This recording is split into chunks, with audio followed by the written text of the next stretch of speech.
and welcome to Gaming the System. We are four intersexual feminists, and we're going to be talking today about online communities, the good, the bad, and the ugly. But first, before we get into that, because it's going to be quite heavy, I think, I'd like to hear what you've all been playing this week, because we haven't done that for a while. So, Alex, do you want to start us off?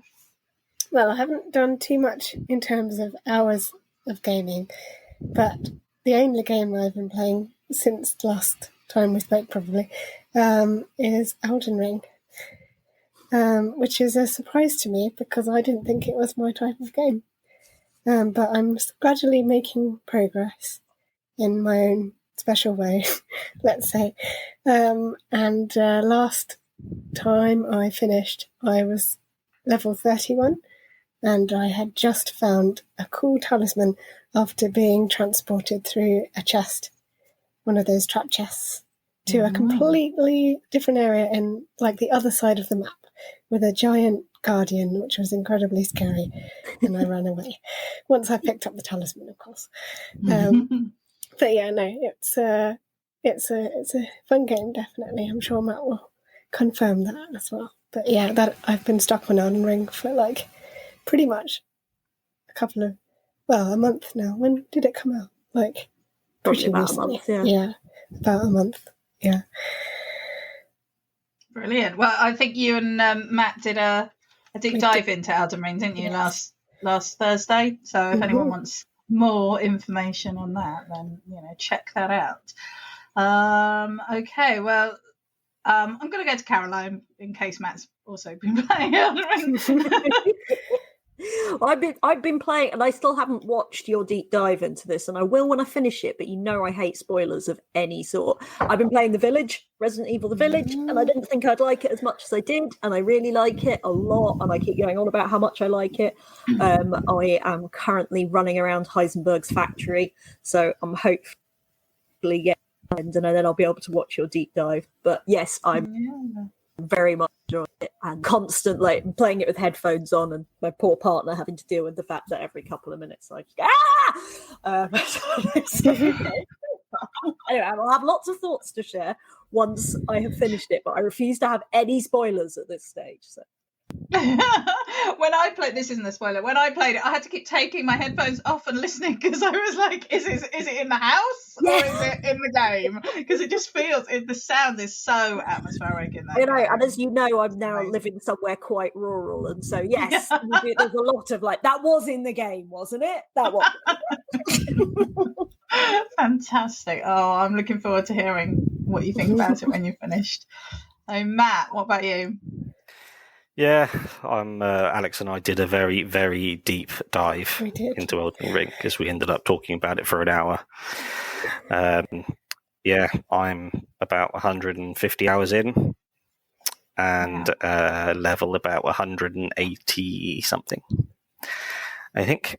And yeah, I think it is probably the best game I've ever played.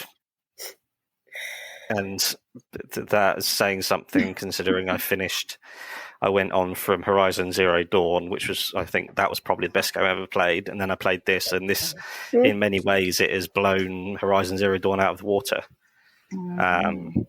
But yeah, I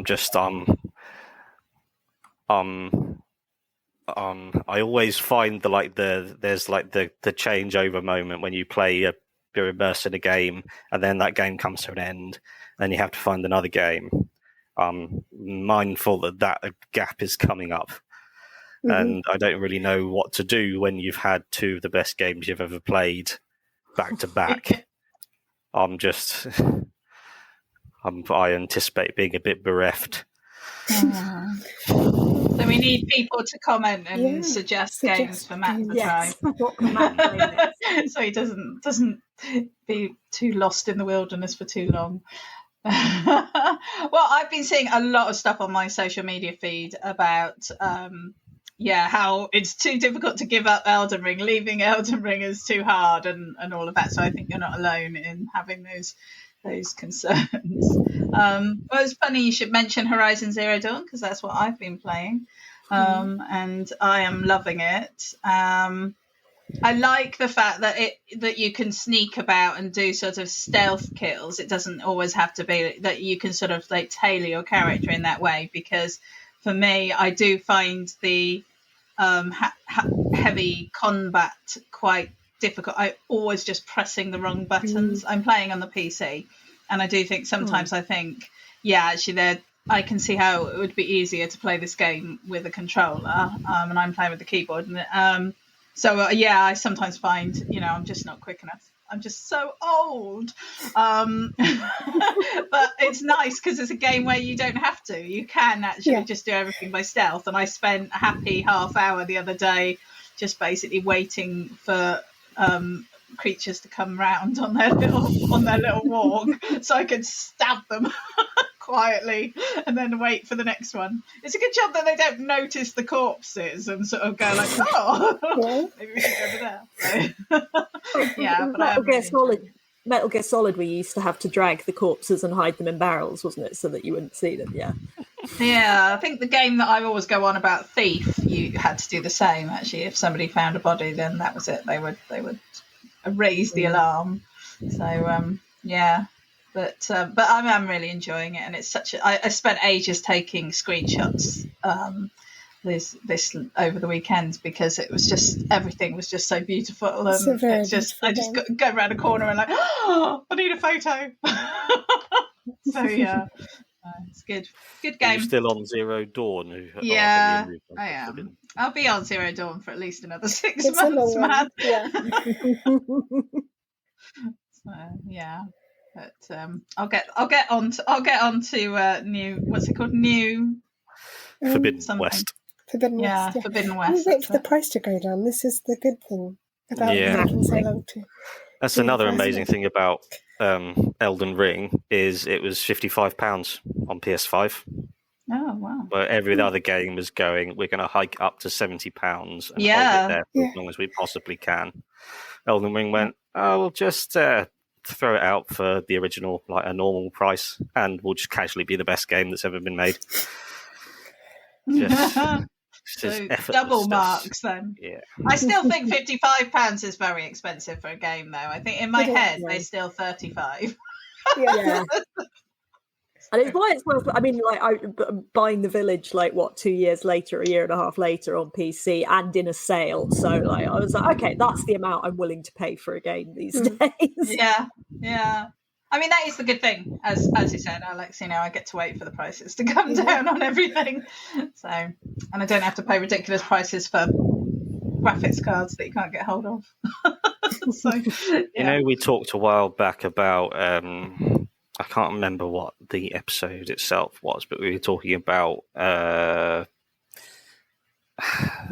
privilege of and like the class divide between in gaming, and it's showing my privilege of like only thinking about cost of living and cost of energy and cost of like electricity now.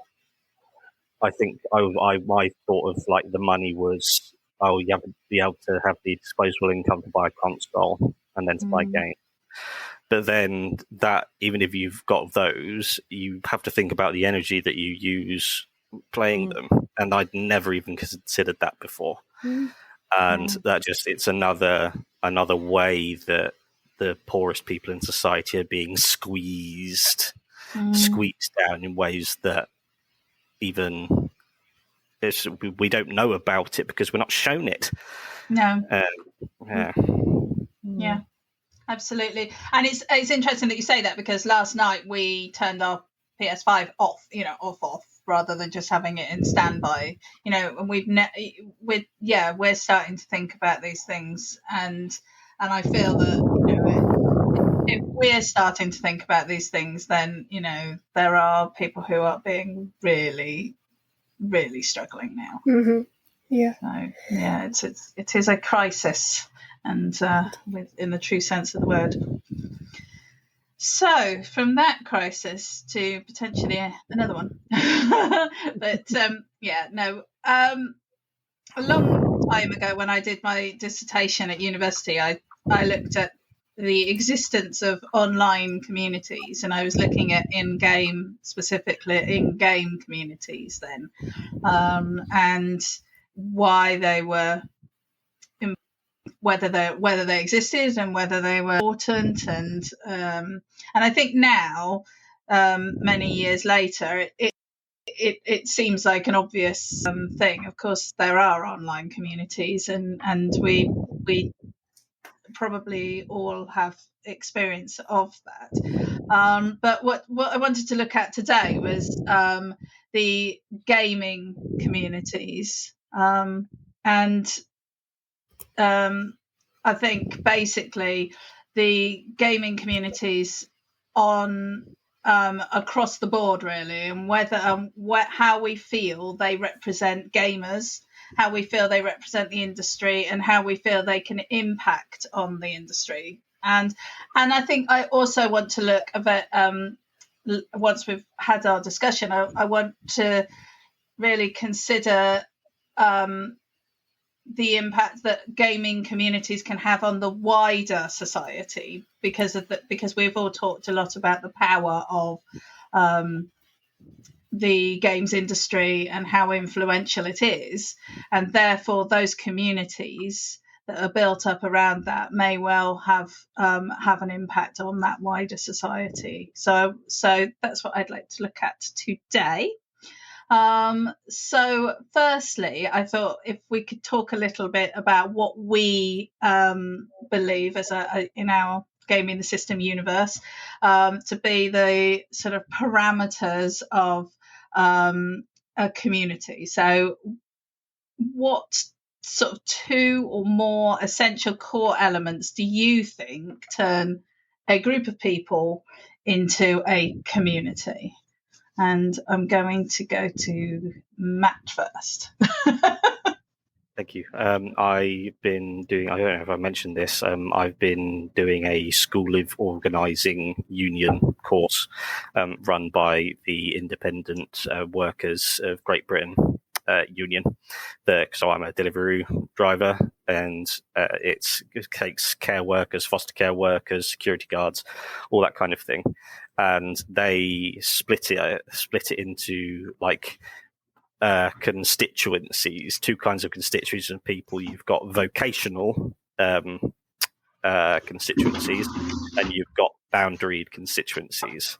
So the Women's Equality Party is a vocational constituency because everyone is brought into this community based on their belief in women's rights and wanting to centre a political party around women's rights.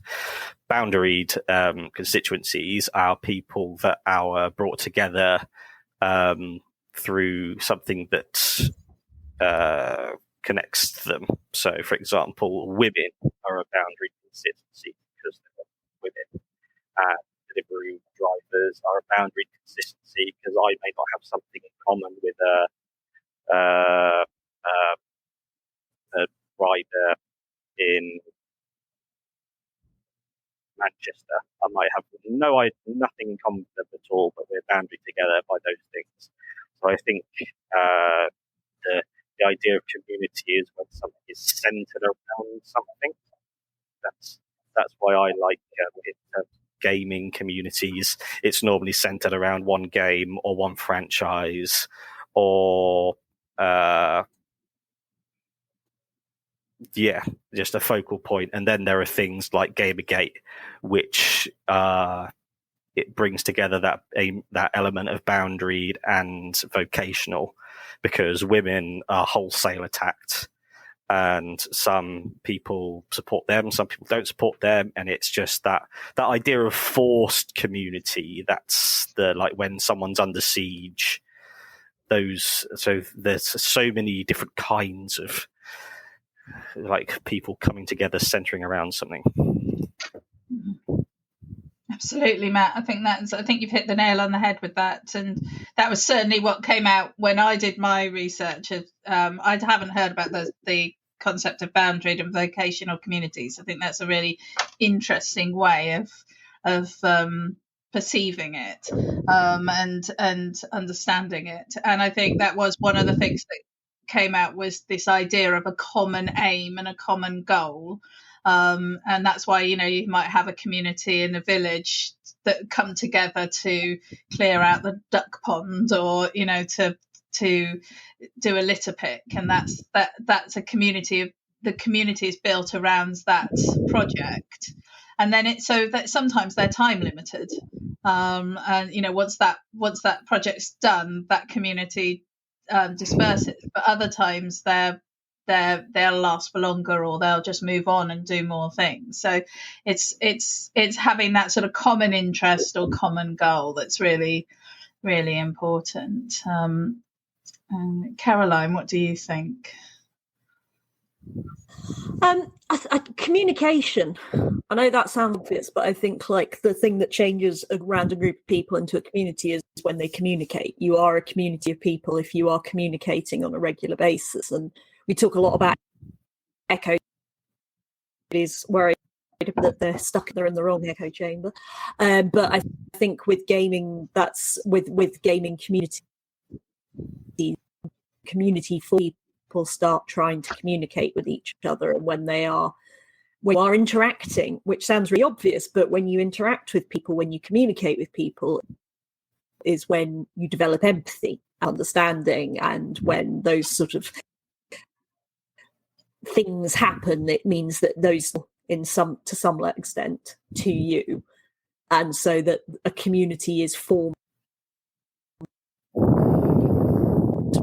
on the basis of, quite often, if you're trying to improve a community or to do some work, it's communication is where you have to go to really look at where problems are arising and how they can be solved and what work can be done. So it sounds simple and obvious, but I think, putting my psychology hat on, communication is key to everything. Mm-hmm. Yeah, I absolutely agree with that. And I think that, a community without communication is just a bunch of separate people, isn't it? It doesn't go anywhere, and it doesn't. And I mean, do you think that there's it's sort of two-way thing? You need communication to have a community, and it's the communication that inspires people to stay as part of the community, like that camaraderie. Yeah, and I think we see it in all sorts of, especially online communities now, because that's most of what most people have access to. But the thing is that it is how the communication works. People in or sends people out. We've all been part of, I'm sure, well, maybe we haven't, but I certainly have been part of WhatsApp groups where some people, the community communication that's going on there, people really hate the way, therefore, people go in real life workplaces, if anyone can remember back to those days. But, again, I've worked in schools where we'd have big staff rooms with 20 people in them, obviously not for the whole school, but all working in that communication, that was the levels that were agreed of how we're all going to communicate, and are we, it massively changes from department, from group to group, and how well they work is effectively they communicate. For example, like your head of department shouldn't grab your wheelie chair and say, "Caroline, fix my computer for me." That's bad for a bad community. Absolutely. That's such a good. That we should make a T-shirt of that. Bad communication equals bad community. Yeah. That's awesome. Take a note. Put it down for our eventual live money making schemes. Alex, what do you think? So you guys probably know I'm very closely involved with a community through my work, because I work to kind of manage / encourage engagement with an online community. So if I was to define a community, I would say that it has to be built on a shared experience of everyone within that group. So everyone in that group has a similar lived experience or a shared experience that is kind of central to that community and kind of brings people from all walks of life, all areas of the country together. And then also, as Caroline said, communication. But I think also what changes it from a group to a community is having a shared space in which to communicate. And that could be an online forum, or it could be like a town hall or whatever. And also, I think another thing that comes up often is, in terms of defining a community rather than a group, is perhaps a set of values, shared values or beliefs, or even ground rules or house rules, where you say these things are acceptable, these things are not acceptable in our community, and you have to manage that if you're if you're in charge of managing the community. So I think those are, like everyone has said, pretty much the same thing, but I think they're all really key aspects of the difference between a group and a community, is having a shared set of values and a shared experience and a place in which to share that experience together. I think that both of those points are really, really valuable, actually, Alex. And I think, I was thinking about the guidelines one as you were talking, and I was thinking it's quite interesting, because I don't know if you've heard that Elon Musk is now the majority shareholder in Twitter. And I was listening to an article about this yesterday, and they were saying that he is really big on the idea of free speech, and he thinks that Twitter have been moderating too much, and he would like a non-moderated environment. And this is intriguing to me because it hooks into something else, which was sort of the inspiration for today's session, that I'm listening to a podcast about the coming storm and QAnon. It's called The Coming Storm, and it's about QAnon. And they are saying that one of the things that they think that it started in 4chan and then moved on to 8chan. And the difference between 4chan and 8chan is that 8chan is completely unmoderated. So it allowed all sorts of stuff to come. And, obviously that is a pro and a con. And I think for most of us, we probably think it's a bit of a con. But I think it is an interesting one, the whole moderation thing within a community. Because at the end of the day, it comes down to, well, how do you decide who moderates, who makes the rules, how do you agree that? Suddenly, it's gone from being a community to being a committee. It's a very interesting process. Sounds just like my last week at work. But what I find interesting is that it's like people like Elon Musk, because he just wants to call people pedos and have nobody have a go at him over it. Absolutely. But they seem to think that moderation is something that's only existed since online communities existed. We moderate in real life. If somebody's horribly rude and offensive in real life in a pub, somebody might deck them. Somebody might kick him out. If we're going back 50 years here before the internet, they're like, oh, well, you could say whatever you like then. It's like, but people would respond. And people quite often respond in a violent and aggressive manner. And it's sort of, when we talk about you can't say whatever you like anymore, you've never been able to say whatever you like without consequences. There are consequences. And so just because you're online doesn't mean that there's not going to be consequences as well. Absolutely. I mean, there's a reason why the idea for today's discussion led me into the idea of cancel culture, because they're also linked. This idea of freedom of speech, the idea of community and moderation and power within those communities is really interesting.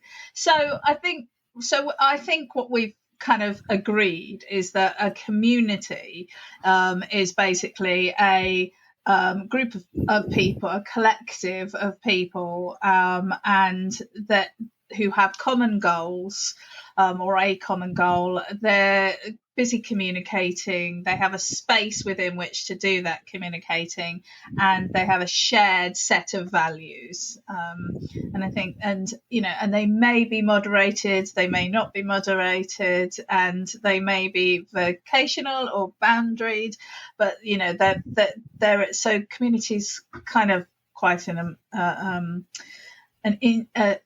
undefined, an ill-defined group, but it's something that's very important to humanity, really, overall.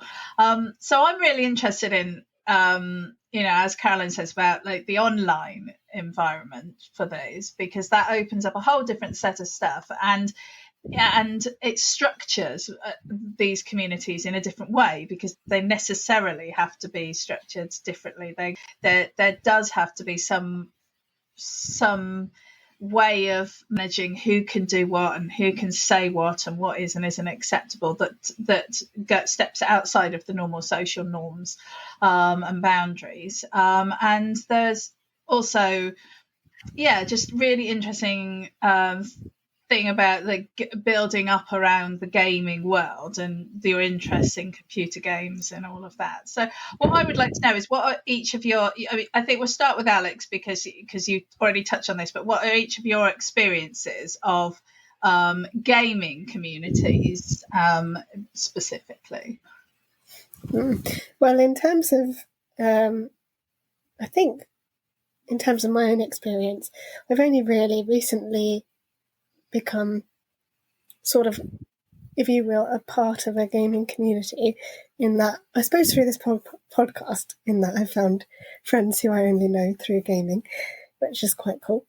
But in terms of games like big multiplayer games, or games that have cult followings like Elden Ring, where there is this massive online community and there are all these wikis and all this sort of thing and forums and things, it's the only time I've really kind of delved into that side of things when I'm playing a game. Normally I just stay very much to myself and kind of keep that experience to myself, unless there are other friends who I know who are playing that game, and then I chat to them about it. But I think if I was to think back to the very beginning of my time gaming, the comparative, I suppose, would be when you had things like game walkthroughs online, and you'd find forums and sites dedicated to the walkthrough for X game, and it would just be an entire like detailed level by level kind of thing, where you could even print it out if you wanted and kind of message in with, oh, you can find this secret here or whatever. And usually, as you know, there's probably all for Tomb Raider, because that's how we used to get through the games, because there was no hand holding in the early 90s, and you had to either figure it out yourself or read through a walkthrough. So I guess that's my sort of fairly limited experience, but I'm sure as we go through the discussion, I will realise I'm actually a part of a gaming community more than I realise I expect. But that's what I'd have to say at this point, for sure. Thanks, Alex. That's yeah, right. No, I think that's really interesting, and I think I've definitely been had the whole walkthrough experience a long time ago, where you used to have to print them all out, read them. Matt, what about you? What's your experience of gaming communities? First off, I really need to start bringing a notepad with actual lines on it to make notes on, because otherwise I just end up, and then I forget like what I wrote when and why. So I think Elden Ring is like Alex, I've never been into multiplayer gaming, and I think that's probably quite a narrow viewed perspective to take on communities, because it just means that our communities are just people online talking to each other. But I think what I've been noticing the last year or so, and it's sort of like the latest thing is Elden Ring, is a community that shares the same values as me. Because seeing, for example, the Accessibility Video Game Awards a few weeks ago, I consider myself a part of a community of people that loves that and is open to that. And I think that's a sort of thing where communication doesn't always need to be direct. For example, on the Girl Gamers Reddit, people just post on it, and people comment, and it's just like lots of people just saying something without it needing to be a conversation, without it needing to be anything convoluted. But it means that it's not based on individual people's egos and their the Gamergate stuff and incels and all these sex-based rights groups going, I'm a victim and I want to surround myself with people who say that we are victims. And the way that we respond to that is we attack other people. That's what binds us together. And that kind of community is so just awful and poisonous and toxic. And that's where when people like Elon Musk say that things are being too censored or anything, the problem with I've been researching British newspapers to think, why are they all so right wing? And because half of them are owned by billionaires. And the billionaires only care about two things. They want lower taxes and deregulation because they want to have all the money for themselves and because they don't want anyone to tell them what to do ever. The problem with deregulation is the rules of the patriarchy, they are baked in. You can't, if you say no rules, it goes back to the patriarchy's version of a level playing field, which means that's why all these new internet spaces have still managed to become male-dominated and so much toxicity. They just go, it's a level playing field. Everyone gets the same. Everyone's equal here. No, the patriarchy is still in effect. Absolutely. Yeah. Caroline, what do you think? Well, I try not to talk about Rust.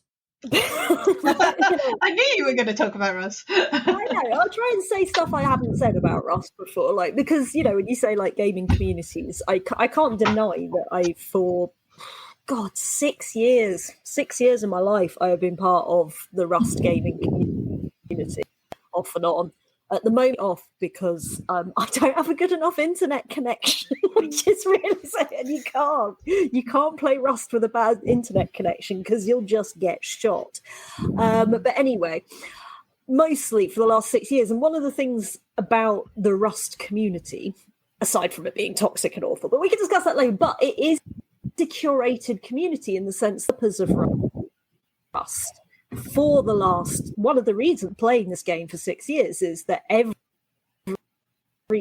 Thursday of every month, there's a full one of us. There's an update to the game.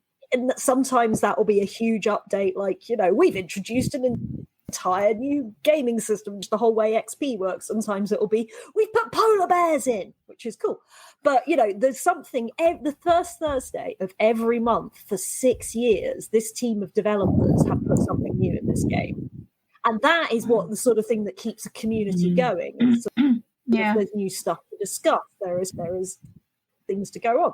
And also on their blog, and I think they still do it, they also, it was in one of the other Thursdays in the month, they'll do a community update, literally a community update.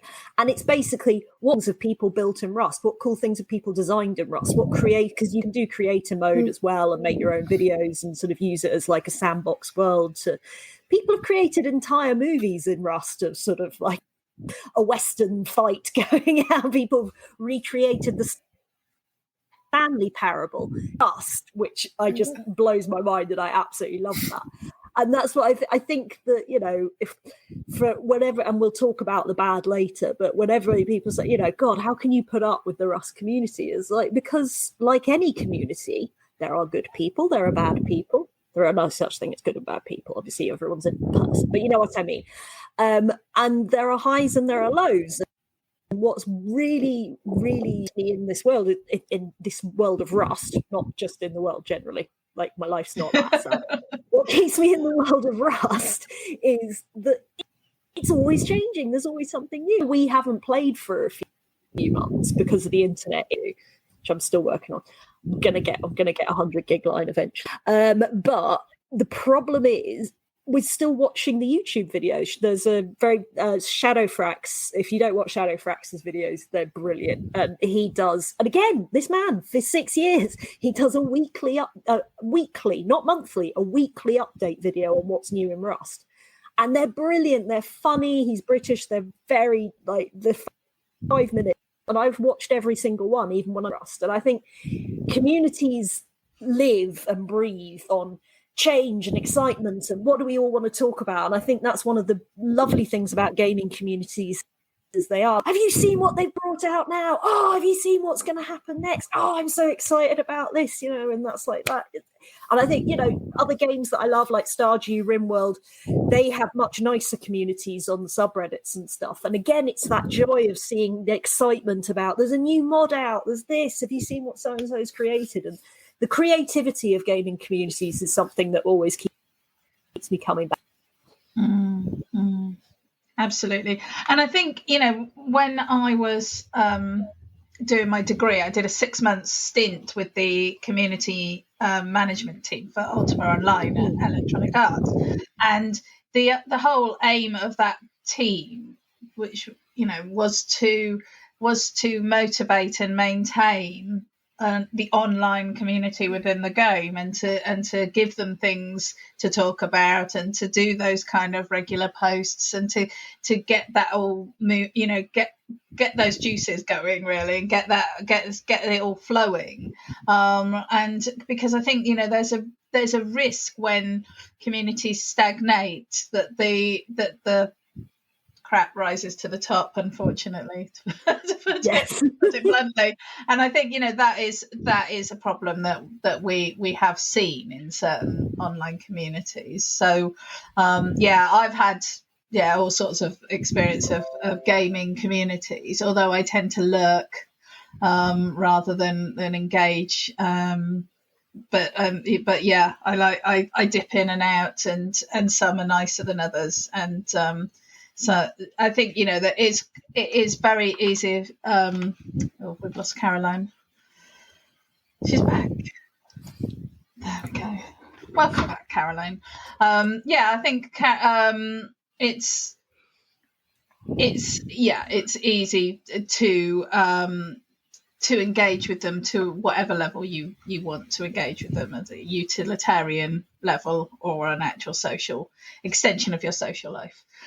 So I'm really conscious that we've got like 20 minutes left and still a huge amount of stuff to talk about. So what I'd like to do is ask everyone to relatively quickly share their favourite favourite example of where you're seeing good community being done, or good examples of communities that are working and are positive. Matt. Well, I'll take Elden Ring straight away, just purely because no one can claim to know everything about it, because it's so massive, and it's designed to be open to interpretation. And most people talking about things just go, "Oh, what do you think about this?" And people go, "Oh, I don't know. That's so weird." And we're all sort of united by our how impossible to comprehend the world is. And so we're all sort of just going, "Oh, this is interesting," and sort of pointing out together. Yeah, so you've got that sort of collaborative. But do you think that will still feel the same 2 years down the line? Or do you think it's because it's new and you're all at the forefront of the game? It will be even less comprehensible in 2 years' time. It's one of those things that it's not like with most things. It's like I was saying to Alex. It's like with most games are like a book, and you get fed chapter by chapter in more or less the right order. But with this, you get excerpts from a massive almanac that may or may not be finished, that may have bits missing. And so every question you get answered, there's always 10 more questions. So it's an exponentially confounding experience. Sounds amazing. Alex, what about you? Yes. Well, I think certainly I would agree the Elden Ring community has felt positive from the parts that I've chosen to have a look at and engage with. I feel like, as a completely new player to the genre, that, that's not a bad thing, and that I am welcome to sort of join and learn and get used to the game and the world that is Elden Ring. So, because sometimes I know, obviously, there are some parts of the community that are quite gatekeepy. They tend to gatekeep. But the parts that I've experienced are usually quite, open to new players and new experiences of the game, and are generally very helpful and that sort of thing. I think a community that is welcoming is a really positive thing. And one that helps each of its members feel like they are valued and that they have something to say and they can bring something to the community, rather than, oh, well, you're not welcome here because X, Y, Z, or whatever else. So, yeah, definitely a community that makes new players feel welcome is definitely one that is positive to me.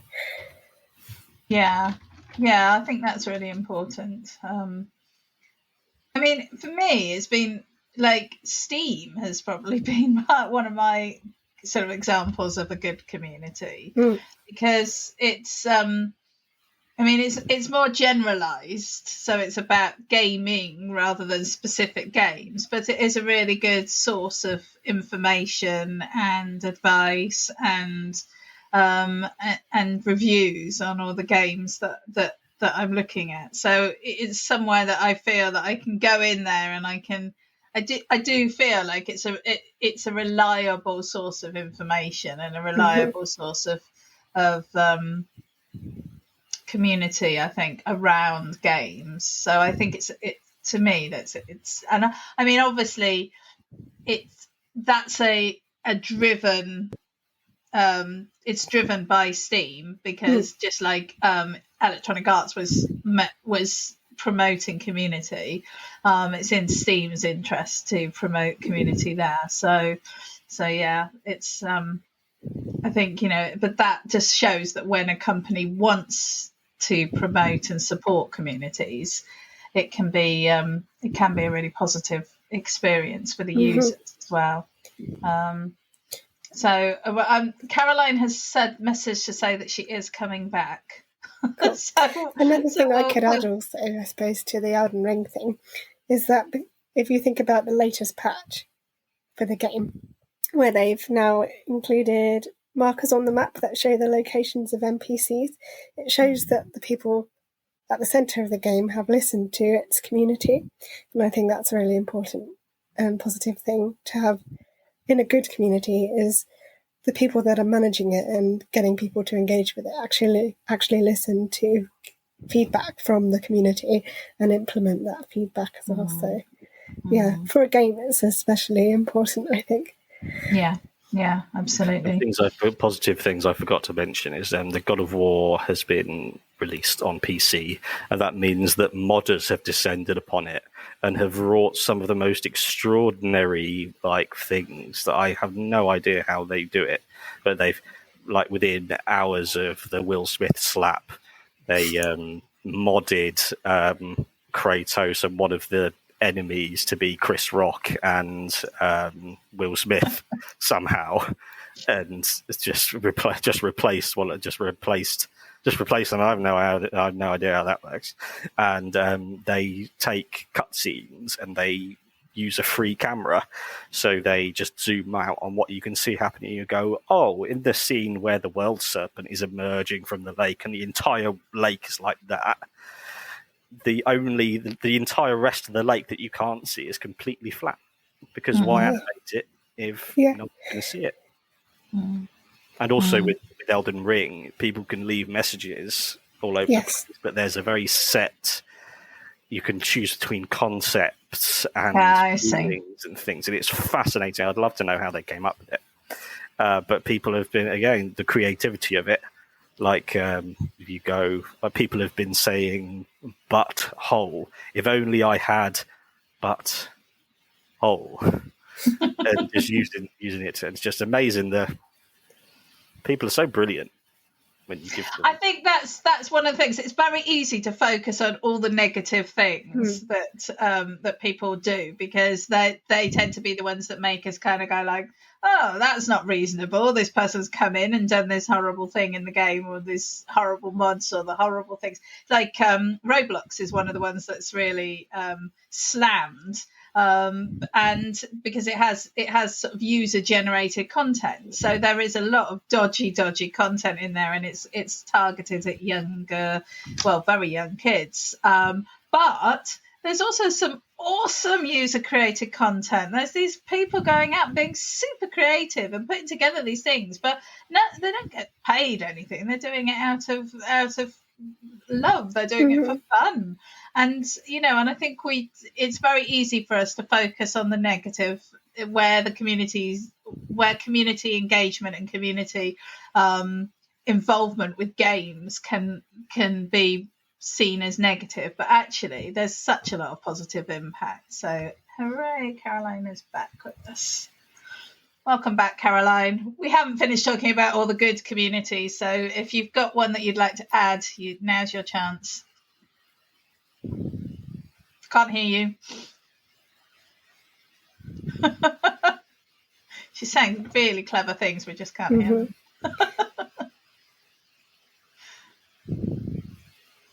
No. Oh. You just have to act it out. 2 syllables. Oh, write it down. Okay, so shall we move on to where we think communities are getting it wrong? So examples of actual examples that you can give of communities where you've seen it get it wrong, or if you can find if you just want to give examples of how communities may be getting things wrong, that's fine. And is that Caroline back? Can you hear me? Yes. Cool.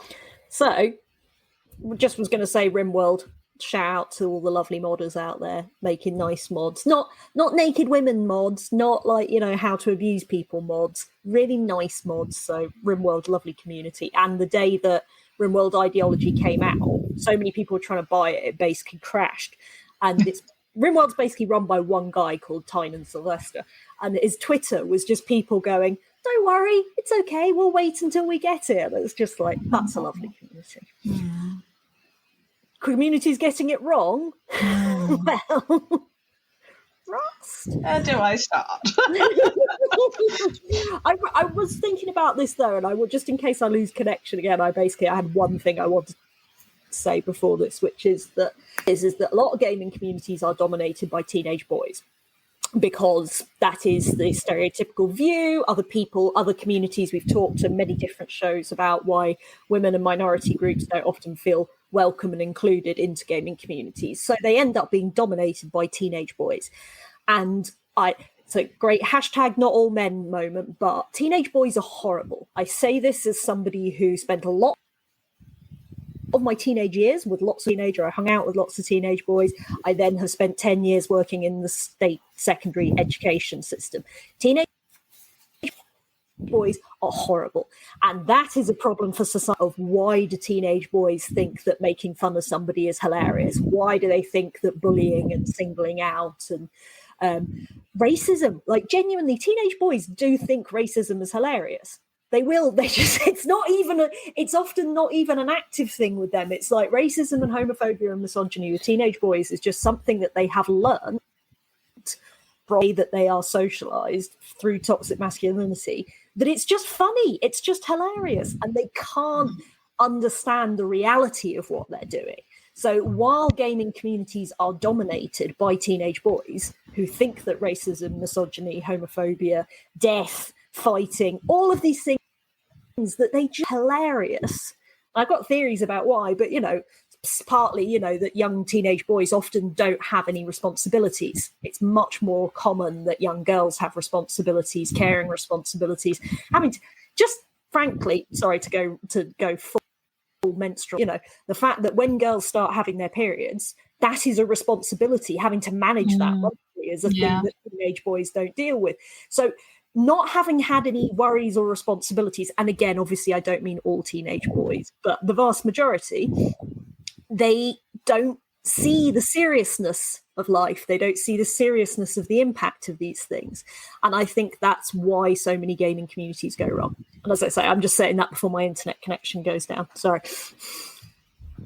No, I think that's a really, really important point. And I think, the thing that inspired this subject for today was that I was reading an article about a Minecraft server that got trolled, had a troll raid on it by a bunch of people who just came onto the site and posted pornographic and other offensive imagery and language everywhere, and it was a server set up specifically for autistic kids to use. So but these raids are organised by groups of people who are organising on these online communities in these spaces, and they are coming together and finding their tribes in these spaces. So it is important that we talk about these spaces and that we recognise these spaces, because they impact on our online experience and in our gaming experience. But I also think that there's quite a lot of evidence to suggest that is now coming offline, and that they are organising on a more global scale. So I think it is an important issue, and I think that the lack of management and recognition of the need for management of these young men in society today is a problem, actually, and that they've got these spaces that are so, as Matt was saying earlier, so male dominated, or at least traditionally male dominated. So Alex, what about you? Have you got examples of where it goes wrong? One example I can talk about, which may be slightly straddling into the subject of accessibility, but it does actually involve Elden Ring. As much as I'm enjoying the game, there's been a lot of commentary around how poor the user experience is in terms of like the menus and the UI, and just how inaccessible and frankly just impossible to use it is. And how anyone that might mention it on Twitter, for example, is just going to get all this feedback from people trolling and saying, oh, well, you just need to get good, or maybe you shouldn't play the game then, if that's how you feel. And it can be incredibly upsetting for the person that's just trying to advocate for like better accessibility, and then they get all this feedback saying, oh, well, it would ruin the game if you put in an easy mode, or it would ruin the vision of the developers if you did this or did that. Games change all the time, though. This is what makes a game good, is that if it changes and if it develops itself. But people can't see beyond, or at least those types of people we've just been talking about have no awareness and no tolerance of anything that's different to their own experience. And their own lived experience, and anything different to that must be wrong, and it all needs to be like it is for them, if that makes sense. And it's just the discourse around making a game more accessible is generally quite ableist at times, which is just not what you want from an online community, particularly in spaces like Twitter, where pylons are kind of par for the course. But I guess that's my one example I would throw into the ring there. Which is where moderation comes in, because if as a company selling your game, if you want your games a good and positive community, which allows and encourages people to talk about it, and we were saying earlier that it's quite nice when the community feels that they're heard and that the things that they suggest get put into the game. I think that we need to recognise that does require a bit of input from the game design, from the game companies or the publishers or whoever you want to sort of bring it back to moderate that and to help to show the communities positive ways of communicating and exchanging information, so that people can come in and say, actually this isn't working for me, and they're not saying this game, or I don't want to play this game, or this game's rubbish. But it needs sometimes it needs somebody else to come in and say, no, that this is a conversation. And I think moderation is quite valuable. I'll just add a final point to that. I watched a review of Elden Ring recently, and the parting sentence was one I'm not comfortable in agreeing with, in that they said Elden Ring is not a product, it's a piece of art, and therefore it shouldn't change the way that it's been designed. And that, I think, is potentially exclusionary, because, you can't just say, oh, well, because it's art, it's only for X amount of people. We can't put a ramp by the entrance. It looks ridiculous. Yeah. Exactly. It would ruin what the artist was trying to do. Mm-hmm. Yeah, which I wasn't really on board with, so I wasn't displeased by that review, really. But it's just interesting to think about that opinion is given such weight in a lot of the discussions around this sort of thing. Yeah. Matt, what do you think? It's a shame Caroline's disappeared, because I completely agree with her assessment of how teenage boys at large can be. I was thinking about how an entire generation was brought up on the in-betweeners, and that's how boys are supposed to behave and how they're supposed to think about women. And I worried about what you said earlier, Jem, about when there's stagnancy, arseholes rise to the top. I think that's because sociopaths and narcissists, they are eternally motivated. But normal people, motivation comes and goes depending on how they feel. But narcissists and sociopaths will always be gunning for themselves. And I worry that, so if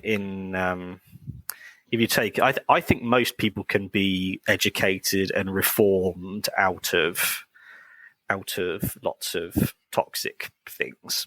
Like children, it's how they're educated and how society conditions them. That's the way they are and I think most adults could be reformed, but it always comes down to who's making the decisions at the top. And the problem is people making decisions at the top, they benefit from all the toxicity all the way down through the chain. And so when you get groups of people who might be neutral and they get dragged into, say, the Gamergate place where someone goes, oh, come on, let's look at these losers, come and join us and pile on here. And I really do think that people can be conditioned out of empathy, because that's the problem with, say, this group of people who go and attack a place built for autistic children. There'll be people who can see that and they will laugh their heads off and not think about it unless there is genuine, tangible consequences for them. I think, and like you said, go ahead, Alex. Sorry, it's just a really interesting topic, because in work we've been talking a lot about the upcoming online safety bill that's just been put through Parliament, and the good points and the bad points about it, and what it gives us the power to be able to moderate, and how much more work it obviously means that we now have to do to create a safe online space. because obviously a lot of it is quite heavy stuff. And, and there has to be these mitigations in place to protect people that are using these spaces.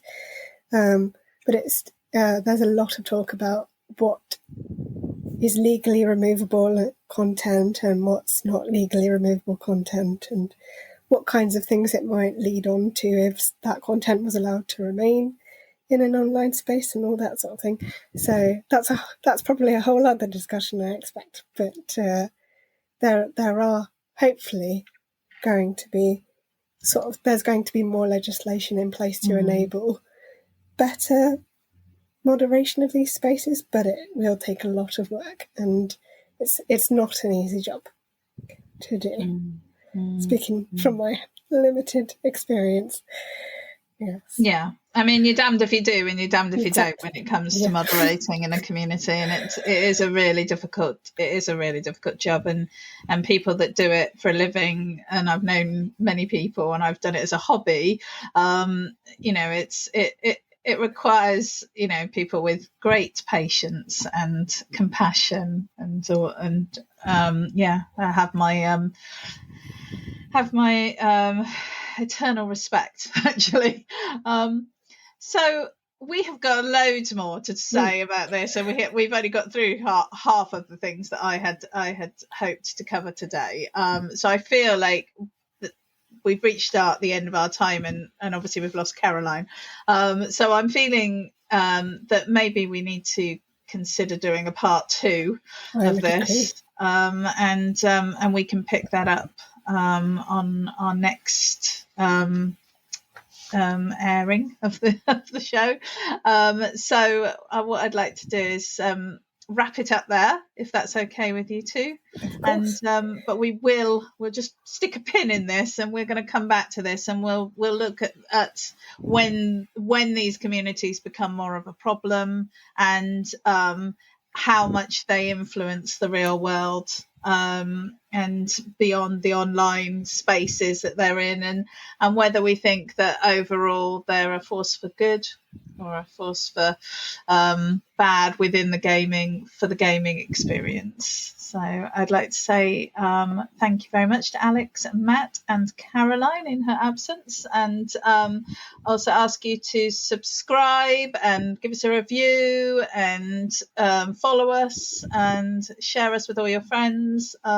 We're everywhere. We're on Spotify, iTunes, YouTube, Twitch, everywhere. Follow us on Twitter, follow us on Instagram, and Facebook. So we will see you next time. Thank you very much. Goodbye. Bye. We hope you enjoyed that episode of Gaming the System. If you want to support us, you can donate to us through our PayPal by sending it to wearegamingthesystem@gmail.com if you want to send us a one-off donation. If you want to donate to us monthly, you can subscribe to our Patreon at patreon.com/gamingthesystem. Until next time, bye-bye.